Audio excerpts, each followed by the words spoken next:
raising the question, can a person really die from a broken heart?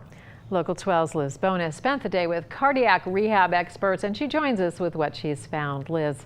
Hey guys, good afternoon. Broken heart syndrome is a collection of symptoms that can set in after a sudden tragedy.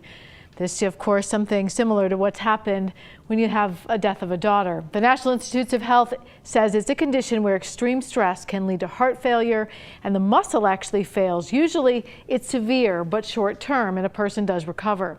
Well, whether or not this is actually the cause of Debbie Reynolds' death, we will likely never know.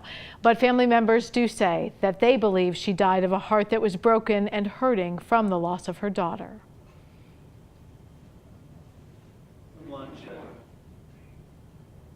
We talked to both sports medicine and cardiac rehab specialists at St. Elizabeth Healthcare about this syndrome today.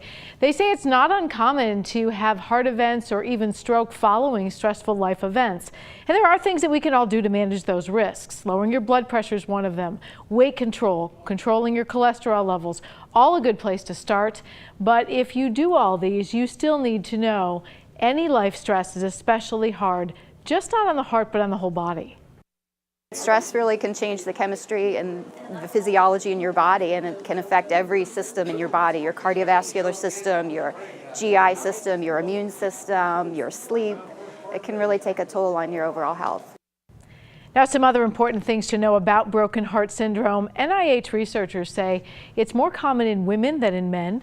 It's often triggered by extreme emotional or physical stress, and that can be grief, but it can also be anger or surprise. Researchers say that hormones that release in the body with these may actually stun the heart and its ability to pump blood to the body. And because of that, we're still sort of learning how to treat this. While Reynolds was older, it can happen in young, healthy people as well.